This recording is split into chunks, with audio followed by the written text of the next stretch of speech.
What you're about to see are passionate, dedicated, and trained people practicing and preparing to enter an extreme sporting event that may change their lives. Do not try this on your own without necessary experience and supervision. Breathe in, breathe out. This moment's what it's all about. Born to be great, your goal awaits. Don't hesitate. Accelerate. Set for the race, aim to give it all I got. Mind is set, gonna reach the highest spot. Working hard in order to fulfill my goal. Nothing can stop me from getting what I'm going for. That's being great. I was working tirelessly, so I won't hesitate. Gotta get to first place. Hands on the golden plate. I'll concentrate. Won't hit the brake, just move forward. Accelerate.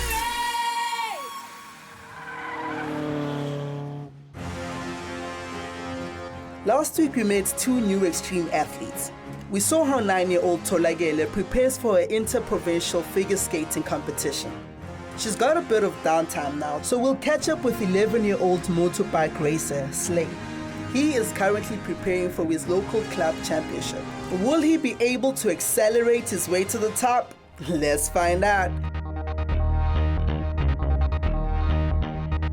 I'm currently the youngest 150 rider in Cape Town. It is a class for high school kids. Because I've had 2 years riding in the NSF and won the championship last year, the committee granted me a special dispensation to ride the 150 juniors. This is my first year in the class and I'm currently lying second in the championship.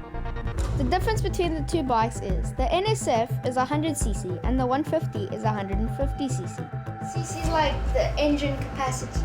Don't necessarily mean that your bike's quicker than another bike, like the horsepower and the weight of the bike. It all adds up to your speed. So there's a difference in speed. The 150 is quite a bit faster. There's also the difference in size. The 150 is a lot bigger than the NSF. It's a lot harder to ride. Yeah, this bike is 3 times my weight. But I ride it anyway, and it's very hard to ride for me. But I try and do quite well. Well, my bike, most bikes, you have an on-off thing, but my bike has like a light switch. And when it's like this, you can start it. Once that's flipped, then you gotta pull the clutch in and lift the gear shift over here. You gotta lift it up to put it into first. Then you gotta rev and let the clutch out to go. Then when you're riding, you just hold the throttle. And when you wanna change the gear, you just shut off and clutch in and you push the gear shift down. Then you let go of the clutch and on the throttle again. And when you want to come into a corner, you just brake, clutch in and gear up. And try being as far on close to the seat as possible to get a nice aerodynamic stance. But you also want to try pull the bike over as much as you can to get the lean out. When you're down a straight, the best thing you can do is just tuck in so you can get the good aerodynamic stance and the least wind resistance that you can get, and then it helps you a lot. The competition that I'm racing in is called short circuit racing. In qualifying, you have 10 minutes. Your best time determines where you start in the race. Before the race, you line up in the pre-race paddock, where you wait for the other races to finish. Once the race is done, you head out onto track for 2 laps, a warm-up lap and a sighting lap. Once you finish those 2 laps, you line up on the grid and prepare for your race, and you start where you qualified. After race 1, wherever you finish the race, you start in race 2, and the same goes for race 3. In points, for first place, it's 15 points. Second place, it's 12 points. Third place, it's 10 points, and so on. Your total points for each heat is added up, and it determines your overall placing for the day. The reason I don't race for points in the NSF class is because I've already won the championship, and I think it's time to let somebody else win. He needs to ride 156 here. He'll be wasting his time, his talent, if he stays in just NSF. You need to let him ride with the bigger kids so he can be nurtured and grow. Yeah, the boy goes out there and tries hard, and this is his learning season. So And we accept that he won't win all the races. And when he does win, it's like, wow, good stuff. I mean, he's racing against 3 previous 150 champions. And as Sam said, they're all now doing national. 2 of them are doing nationals, they're racing nationals on the 600s. And those guys can ride, and he's racing right with them. He's in their face the whole time. And that's like, wow. So if he loses to them, even he's going, He doesn't mind at all. I'm racing with them, I'm happy, and he's doing the same lap times as them. Sometimes his lap time for the lap, he's got the quickest lap time. You need the competition to better yourself. If you're riding out front and you're 10 seconds ahead of everybody, you've got nobody to push you, and you're not going to learn anything. So I think it's pretty fabulous that he's riding with these guys. It's not where we expected him to be this year on the 150 at all. We thought he would be kind of like mid-pack, and maybe he can ride with that one and that one. In the first race he went out, we were like, oh my word, look at this boy, he whipped them. My coach is my cousin Aaron van Niekerk, who races superbikes on main circuits, and he's raced 150s too. The upcoming event for Slade is a very critical race, because every race that we're going to at the moment in his first year is very important. He needs to build confidence in racing, and he needs to build confidence in himself as well as the bike.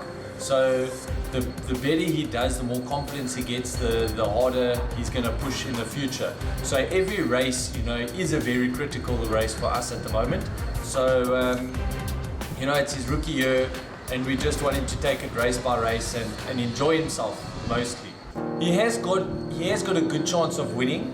There is a big possibility, but he's going to have to ride out of his skin to try and compete against those guys, So the bike has to be up into tip-top shape and condition, and we have to get the tire pressures right according to the air, atmospheric pressures and track temperatures as well. So, it's a whole package to win. I like racing against all the older guys, because it gives me a challenge. If I win this race, I will be so happy, because it will mean a whole lot to me that I was able to beat all these national riders.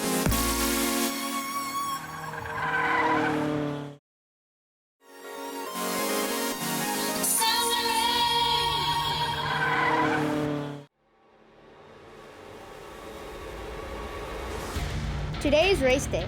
It's the Western Province Motor Racing Club's short circuit event. I'm competing in 2 classes today, the NSF 100 class and the CBR 150 Juniors class.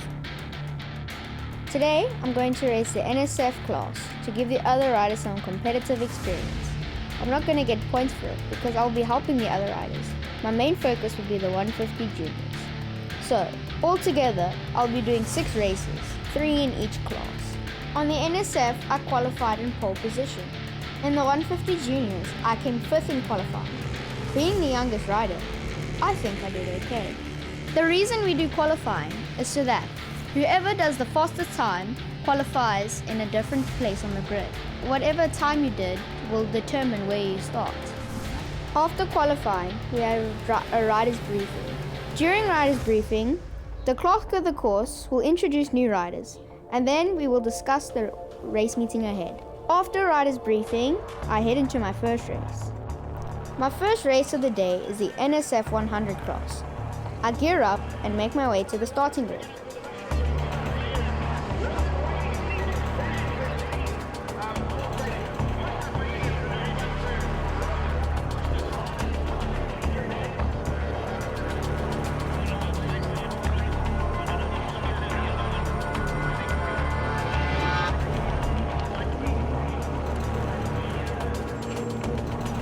Before the race, you line up in the pre-race paddock, where you wait for the other races to finish.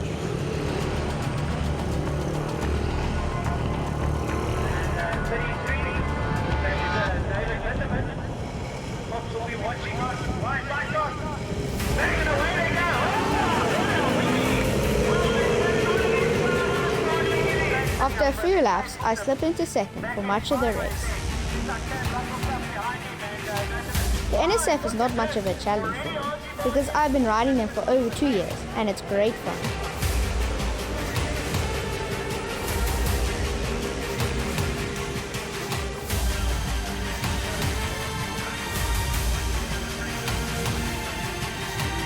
And Johan Rook get close. You can see he's closing. Is he going to feel to the right? No, he's not. Not going to be able to do anything about it this time. But have a look at this. It's going to be local. Here comes Slade van Niekerk, but it's going to be... I finished second in this race. After the race, I make my way to the pit and take a break before my next race. Between heats, I put my tire warmers on my bike.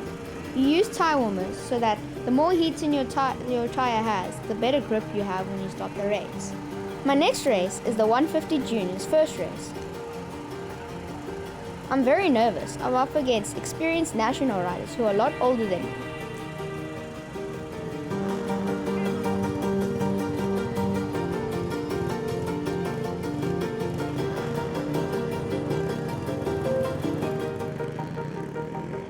When I'm on the starting grid, I get butterflies because I'm racing with people who are a lot older and bigger than me.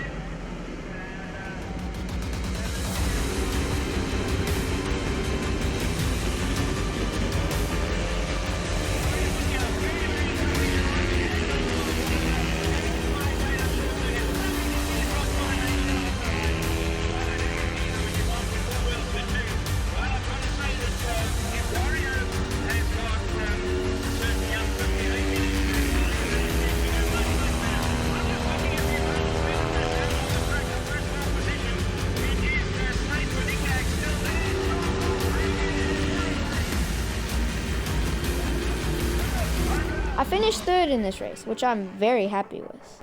I take another quick break and discuss the race with the other riders and get their input on what I can do to improve.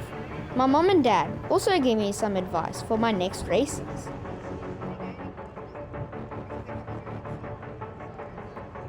I prep for my second NSF race, the second race of the day.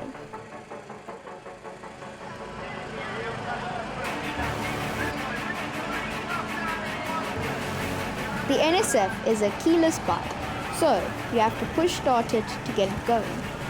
My sister also offers some help. She is also a racer.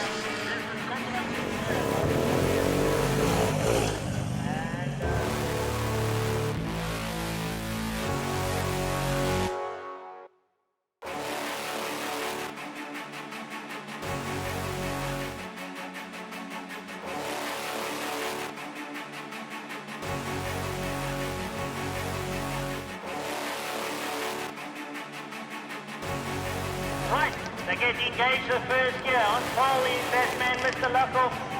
Then it's, Swanepoel gets a bit of a wheelie. He grasps it again. He's 90 P3. He won't run. The good old rocket man at all. And he's got the whole shot done.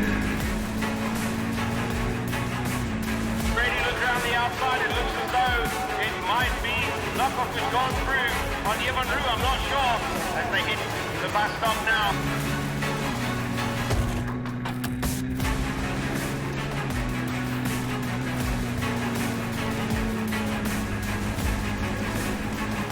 Bus stop now, onto the brakes, they flick it right, flick it left, and then right onto the straightaway again. And it's going to be head down, hammers down. They're going to be pushing hard. Joe Swanepoel still pushing hard. Oh, through! Look at that, some magic drive out of the turn. And goodness me, Swanepoel up there as well. Oh man, they got so close going round edges. Now they're watching. Lindemann coming in a bit closer now. He's right on his knee. The back steps out of it. He's trying hard. They're coming towards the line. Swanepoel's on there. They're going to be... Oh, Swanepoel takes his mate. I finished third in the second NSF 100 race. I make my way to the pits after my race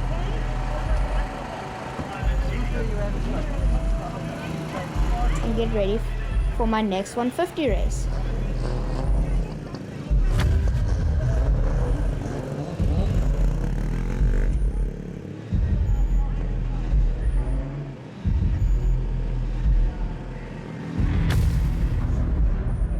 After 2 warm-up laps, we line up on the grid and start for the second 150 juniors race. Had a great battle in the first race there. In for the green flag. Right, first gear. Right on.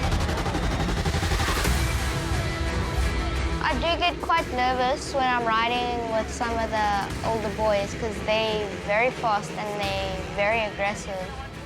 And I'm very nervous that they might knock me and crash. But I'm also scared that I make a mistake and fall.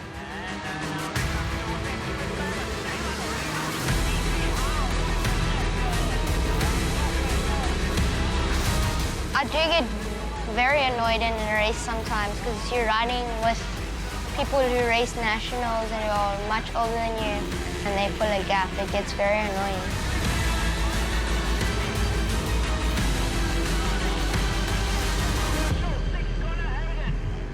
I finished 4th in this race. I am a bit disappointed because the leaders pulled away.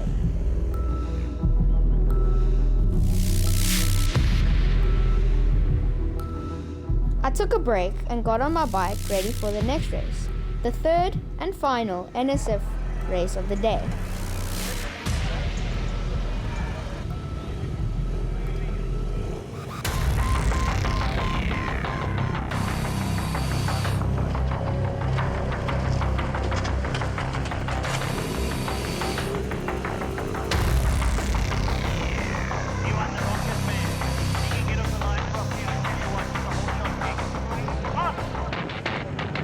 And away they go. Oh, you won road. Think those jersey. Look at that. It was all shot there. Oh, they slide. Anybody battling? Yeah. They've been safe. Oh, that's that. Don't want to pull that pull the lead. Man, oh man, he's out of there like a smaller cat. And we'll have to use up there behind him in P2. Oh, someone back there. Looks like a Slade van Niekerk backing it in there.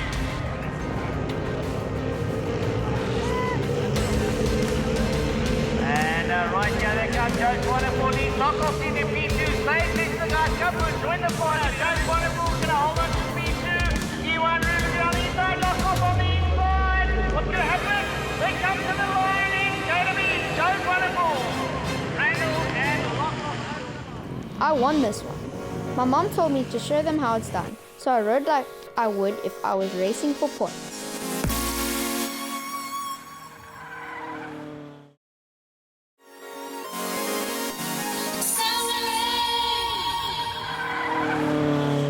We're with Slade van Niekerk, a young biker from Cape Town whose dream it is to race in the Nationals and someday race in the MotoGP. Today he's racing in the all-important CBR 150 junior class for some much-needed points that will go towards the championship. Right now, he's about to race in the last 150 junior heat of the day. Let's check it out. I was quite nervous because this was my last chance to get some good points towards the championship.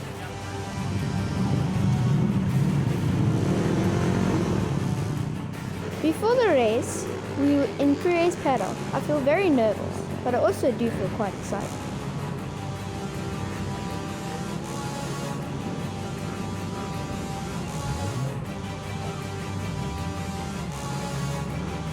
Right, here we go. Brandon Stappen, Ewan Sneyman, Maxim Mandix, and there's young van Niekerk. Slade van Niekerk is in there. Jared Schultz is there. Connor Hagen is there. Oh my word. Aaron Lane, all in there in the hunt. Woo! This is going to be a war zone.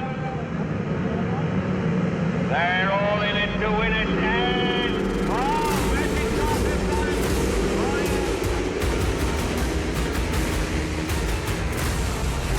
It does become quite a problem, especially with people who don't really use actual lines and they swerve everywhere. But it's quite difficult because you're all trying to go for the same part of the tarmac. But the person in front is trying to stop you from getting past. So you have to find other ways, other lines to take to find a way to get through.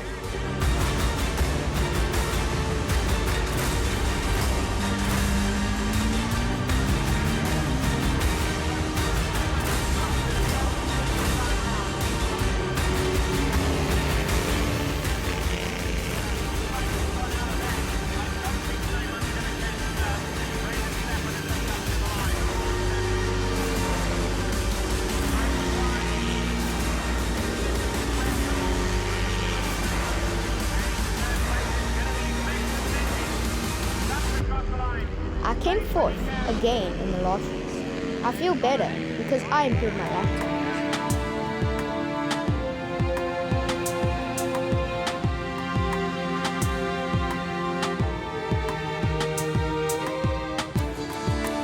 After race day, it's more relaxed because all the stress is gone from trying to beat the other guys. After the race day, we have a prize giving. And one leg. In third position, what a fantastic ride he made with the NSFs. A perfect race, I promise you. He then got on the 150, and he did pretty much the same here. Well done, third place, Slade van Niekerk. When my name got called out for third place, I was very happy. I just want to say a big thanks to my sponsors for making this possible, and my mom and dad for all the support and help me. My results for the day. I was first in the NSF 100 class, but I didn't get points because it was all about training the other young riders. For the 150 juniors, I came third overall. I'm very pleased with the third for the day. My future plans and aspirations in the sports is hopefully to go race nationals, and then obviously my dream in the sport is to go race up to MotoGP, which is one of the top racing in the world. So after a tough day at the track, Slade has managed to rev his way to a third place finish for his CBR 150 junior class. He's also just grabbed a couple of points which he hopes will put him in good standing for his championship. Keep it up, Slade, you got this. Next week, we'll catch up with Tholakele and we'll see if she can skate her way to success. I'm excited about this event because I'm going to be showing everyone my new program because it's a new season. Once I do something wrong, my coach will tell me what I did wrong and I will work on it and practice. That only thing that separates your bottom from that ice is one tiny thin piece of metal. The pressure is just phenomenal. And if you can't deal with that at a young age, you're never going to make it for this. And push, 1, 2, push back first. Now push. No, you see, that's the problem. I want you to go 1, 2, push back. And then 1, 2, 3, push back. And then the south. So for me, it's one of the most toughest sports out there. Up. Oh. Where is the jump? It's a double salto jump, which means you actually have to lift your bottom up off the ice. In the meantime, check out our Facebook page for more news and views.